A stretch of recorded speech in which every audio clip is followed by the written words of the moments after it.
Ladies and gentlemen, do not be alarmed. A cynical Brit has been allowed on the air with a microphone. You will listen, or the kitten we have hostage will be forced to fight a giant badger. Ladies and gentlemen, this is a Blue Please. Enjoy.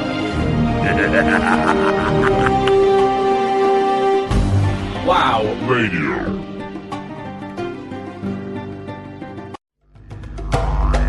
Yeah, that is right. This is Blue Please, or something along those lines. Anyway, yeah, of course, listen to Wow Radio. This is Blue Please with Total Biscuit. My German accent is terrible, and I do not apologise for it. Anyway, yes, welcome back to the show. I was on last week. I'm on this week. It's a crazy kind of logical sort of time continuum we've got going here. Now, the last 3 days I've been experimenting whether or not it's possible to live on ice cream bars and beer alone. And I'm coming to the conclusion that yes, it is. However, I seem to be on a sugar high of some description. It's fun. We like it. Okay, right. What exactly is going to go on in today's show? That is a very good question. We will have all the usual features. Ask the Murloc, Rap in the Forums, Imbecile of the Week, Working as Intended, and of course the Nubcake News. And we shall be discussing things. The problem usually after a patch release is that if you've already talked about the patch to death, and the patch has been talked about to death on other shows, there's very little to actually talk about. And that is exactly what is happening right now. The forums are totally devoid of anything remotely interesting, other than the usual spam and nonsense. The content that's already in the game and has been put into the game recently in the, of course, the 1.8 patch has already been discussed to death, although I will still be discussing it anyway. So, coming up later in the show, I'm going to be talking about the new Silithus content and the ganking associated with it. I shall also be asking you, should naming conventions be enforced on non-RP servers? This week's Working as Intended will feature something to rattle your brains, but of course that will be coming up a little bit later on, and I shall be discussing epic quests and clash racials, whether or not they should be put into the game for other classes and other races, and in what form that should take. So, right. First things first, however. As you are well aware, WoW Radio is heading out to BlizzCon. And that means we're going to need some serious gear to do it. We've already purchased a rather expensive server out of our own money. Our cash reserves are drained. Therefore, we are asking for your help. Now, we don't expect you to give this money for nothing. So, I should be doing a fundraiser. And this fundraiser is going to take the place of an epic battle. Yes, I did say Epic! It will be a battle between those who wish me to sing karaoke tonight and those who wish me never to sing karaoke ever on this radio station at the pain of death. Now, the winner of this will get their wish granted. If the yeses win, karaoke shall be sung later. If the noes win, karaoke shall never be sung ever. And I mean ever. Now, the way to give to us is by PayPal. That is the usual way of doing things. You go to the donate option on our front page, wcradio.com. You click donate, and you donate some money. And in the note, you put either, yes, I want to hear the karaoke, or no, I never wish to hear the karaoke ever. So, those are your choices. The winner will have their wish granted towards the end of the show. Right. Okay. On to the first topic of the day. Silithus, and pretty much Silithus. Now, from the start of the game, it's been quite obvious that Silithus was an unfinished area. It was blank. It didn't really have much worth having. It had a few quests that ended up in Silithus. It also happened to be the only place in the game where you could farm Essence of Air. Otherwise, it was relatively pointless. Now, pre-patch, you saw things like the details for how to get Thunder Fury, Blessed Blade of the Windseeker, the old guy in the wasted camp with the rock elementals. You saw insects, lots and lots of insects, but you did not see a large story-driven quest area. Do we have it now?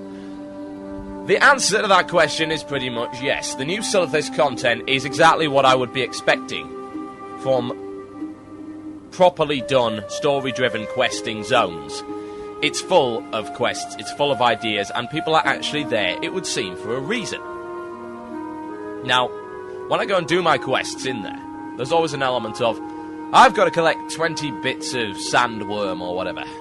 Yeah, there's always going to be an element of that, but does seem to be a purpose to the zone, and that's always good. We like purpose, otherwise the game becomes a little bit pointless, and as far as I'm concerned, immersion in the game is not emphasised quite as much as it should be. I'll be talking about that in a different element a little bit later on. However, Silithus, is it good, isn't it good?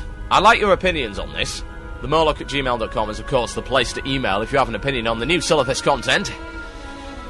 TheMurloc@gmail.com. Now, my opinion is yes, they've done a good job. I haven't gone as far into it as I wish to first, but I'm intrigued. I am intrigued. The whole Twilight's cult thing is a very interesting thing to put in Silithus. For instance, one of the starting quests, you have to get hold of 3 pieces of a Twilight Hammer's cultist robe. You wear this and you can summon a lesser spirit, but you can't summon the higher spirits. There are windstones which you summon them from. The lesser windstone, the windstone, and the greater windstone. Go to the greater windstone and you will be electrified. Effectively, you'll be struck down with a lightning bolt and they'll tell you to basically sod off. If you are a cultist, you're wearing a cultist outfit and you go up to a greater windstone, they'll tell you to sod off because you are too inferior and they won't talk to you. However, go to a lesser one and you can summon a Templar, which is basically a random elemental.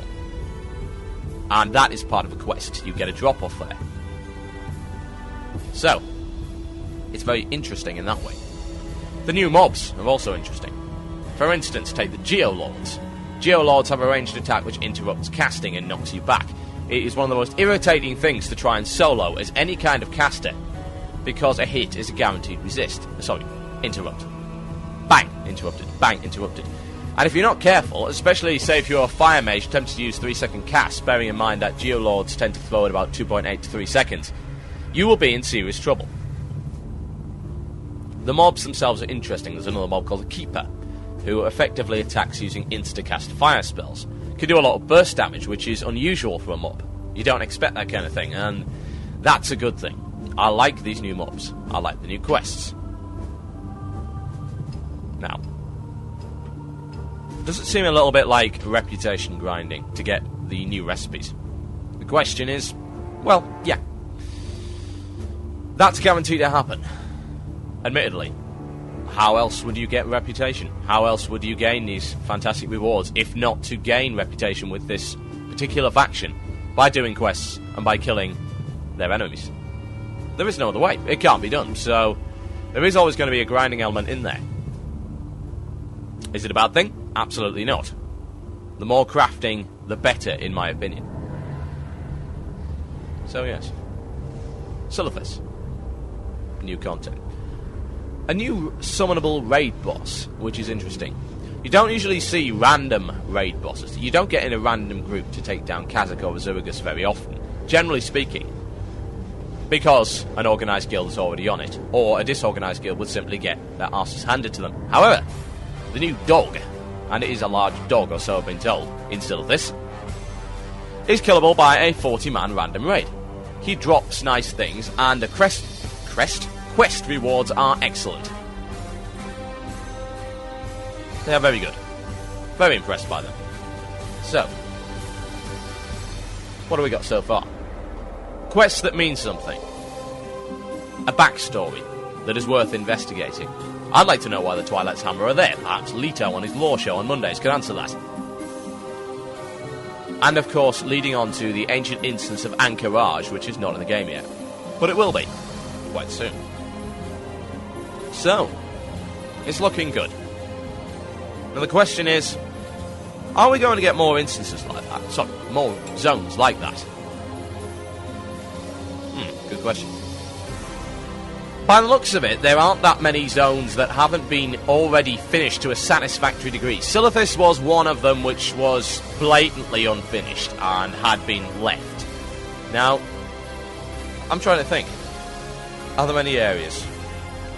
Well, to be honest, I think a little bit of raiding content in Ashenvale would be nice. Low-level raids.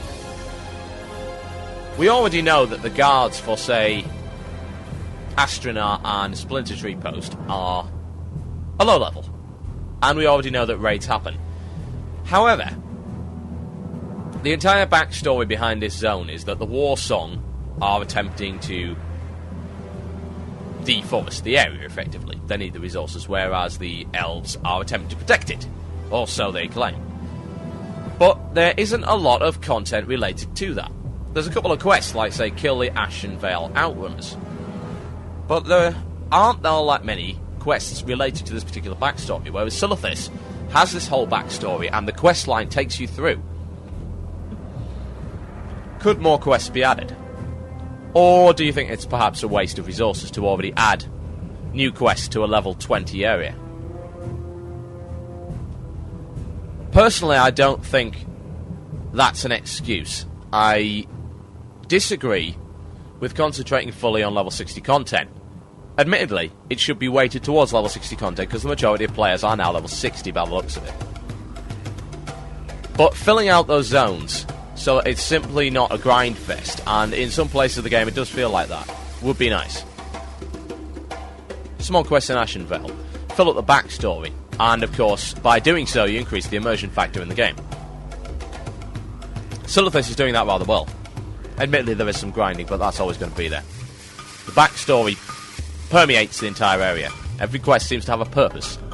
Every quest seems to lead on to another quest. Say, for instance, killing the sand dredgers. I'm supposed to kill the dredgers, so I go and kill the dredgers.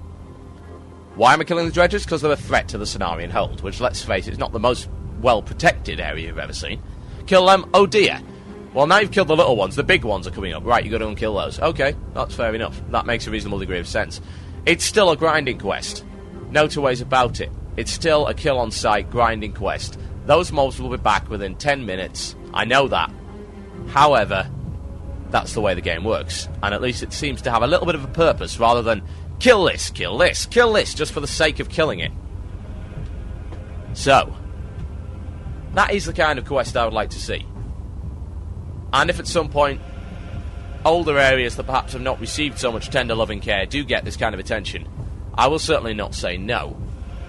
In fact, I will create an alt specifically to experience that content. And we all have alts, I would assume. So it's not as if creating such content would be to the detriment of the level 60 player. No. The level 60 player has a lot of content already, and it's getting more. It's the priority. But there are always new players who could be immersed more into the game by creating such areas. And of course, you can experience these kind of things with your alts. That's my opinion on Silithus. I shall see if anyone else has sent me their opinion on Silithus before I go into the first break. Let's see. Firefox. Why won't you work for me? I'm sure there's a really good reason. Checking the account, blah blah blah blah. Yes, not doing anything important, blah blah blah blah. Yes, someone. Joshua Karp, Iggy of the Cenarian Circle. He says that Silithus is a great zone in every meaning of the word. It has solo content for players below 60 and at 60. Has elite mobs that take a group, bosses that take 10 people, and others that take 40 people. If you cannot raids all go up at higher instances, Silithus has a huge amount of content and potential rewards. And quite frankly, I would agree with that. If you look at the rewards, say, for the large doggy dog, the 40-man raid boss, the rewards are on a par with Zul'Gurub stuff. For instance, there's a pair of healing gloves which, as far as I'm aware, are not surpassed by Zul'Gurub content. In fact, arguably, even though they're a blue, they are on the level of some Molten Core stuff. Yeah, it's not a whole set of stuff, as you can get in Molten Core, and it doesn't have some truly exceptional items, but the stuff there is good. And it's nice to see that there seems to be an alternative being created to raiding. Hardcore, MC, Blackwing Lair, Zul'Gurub, that kind of thing. Completing a long series of quests, in my opinion, has always been a good way of getting rewards, and if that's the way the game is going to go, personally, I find that quite pleasing. You're listening to Blue Please, here on WoW Radio, with myself, Total Biscuit. Now, I think it's time for a break. So, I am going to play something by a band I love called Evergrey, and hopefully you'll like this as well. This is the Master Plan. Enjoy.